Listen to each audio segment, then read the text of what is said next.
Okay, so lately, if you've been watching what I've been posting, I've been talking about preventing sexual harassment in the workplace. And it is an important topic, but another important topic is diversity, anti-discrimination, uncovering your unconscious bias. And I wrote an article about that.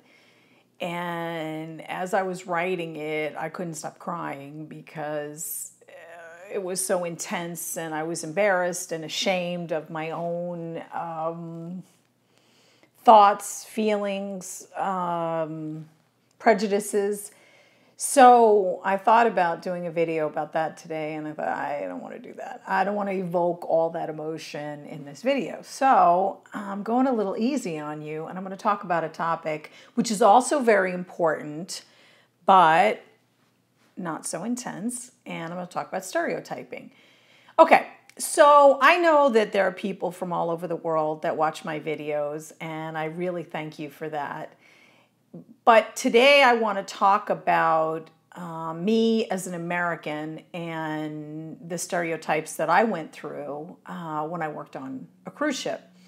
So if you end up reading that article, I talk about a movie in there. And this was before the movie. I had worked on cruise ships, and this experience with the stereotyping opened me up to what later happened when I watched the movie, and then I really started to understand my biases and that they were unconscious, but of course the movie helped make them conscious. Okay, so I'm on a cruise ship, I'm working there, and I work with a very diverse population from all different countries, and the passengers too, mostly American, but they were from other countries as well. And when they found out I was an American, they made up all kinds of stereotypes about what they thought I was like. And some were very flattering, and some were horrible. And I'll give you an example. Trying to remember. Okay, Americans have no culture or very little culture.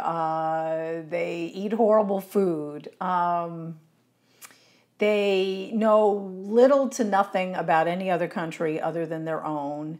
And yeah, and they're loud and obnoxious. And I felt like I don't really resonate with that. That's not who I am. So to prepare for this video, I decided to look in a search engine at American common stereotypes, and then I hit the image button and was also horrified to find this cartoon of a white man in a cowboy hat with a t-shirt that had an American flag on it, jeans, white sneakers, what looks like a beer can or a soda can in his hand.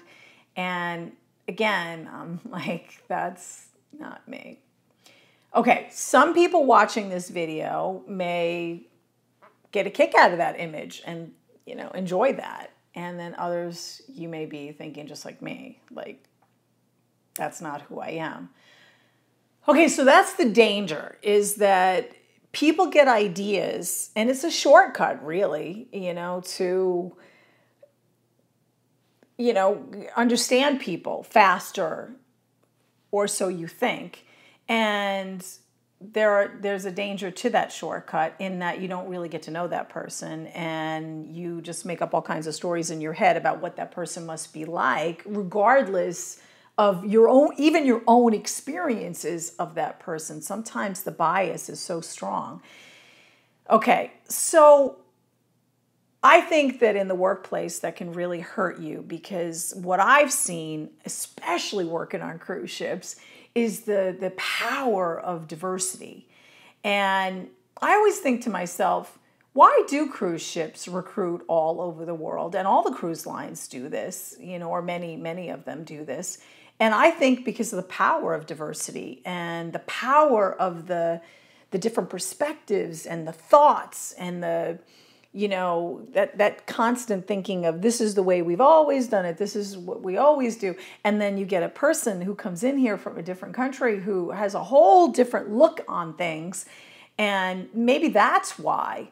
And I've always appreciated the diversity and enjoyed working with people from different countries and, how much fun it can be. So what happens when we, and now I'll talk about in the United States, we talk about diversity, but then we have all these problems that are constantly in the news, and we realize we only talk about it, we don't live it.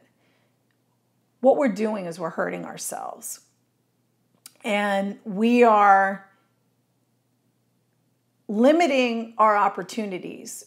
And, with all the talk about immigration and, our country is not the only one who's having challenges with, not wanting to let people in and the whole refugee thing. And I don't even want to get into the politics of it, although I'm sure maybe some people are going to write that in the comments. I don't erase them, write whatever you want. I just want to get the conversation going and talk about this. We lose because, again, why do the cruise ships have so much diversity? Why do they continue to recruit from all these different countries? If you want to keep your operation profitable, why not just go to the country that has the cheapest labor and just recruit all the people from there? And I think the answer is obvious, because it would not make for a very fun cruise. And so I think in the same way, it would really lack our productivity. We would really lack our ability to be productive, to be resourceful, innovative, and come up with all kinds of ideas and solutions to problems if we don't create a very diverse workforce by recruiting that way and then also encouraging it. So one thing that's come up a lot as we've been talking about diversity in my organization, and then also the public has been discussing this a lot, is what do we reward?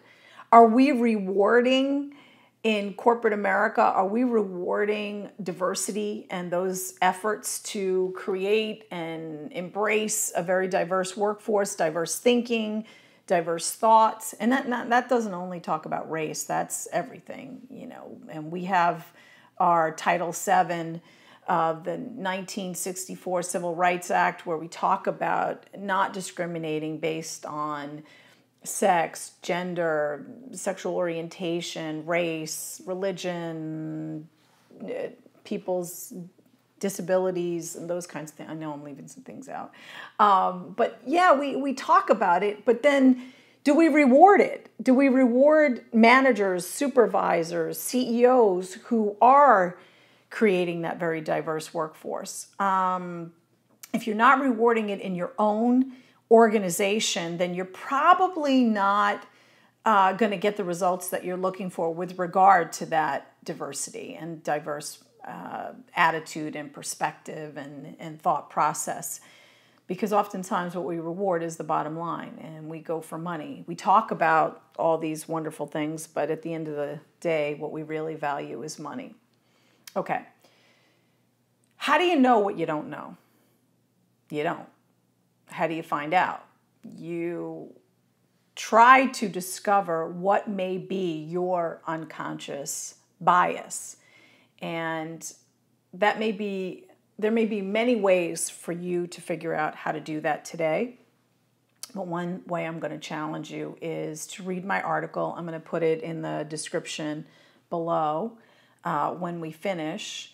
If you're connected with me on LinkedIn, I'll tell you the name of the article is I'm ashamed at my reaction, but it was my path to recognizing and uncovering my unconscious bias. And you could find that on LinkedIn, or if you look that up in a search engine. Otherwise, I'm going to put the link in the description, as I mentioned a few moments ago. And maybe you'll watch the same movie I watched, and you'll get that moment where you and you realize you are thinking the same thoughts that I was thinking, and it'll happen for you, or maybe it'll happen some other way.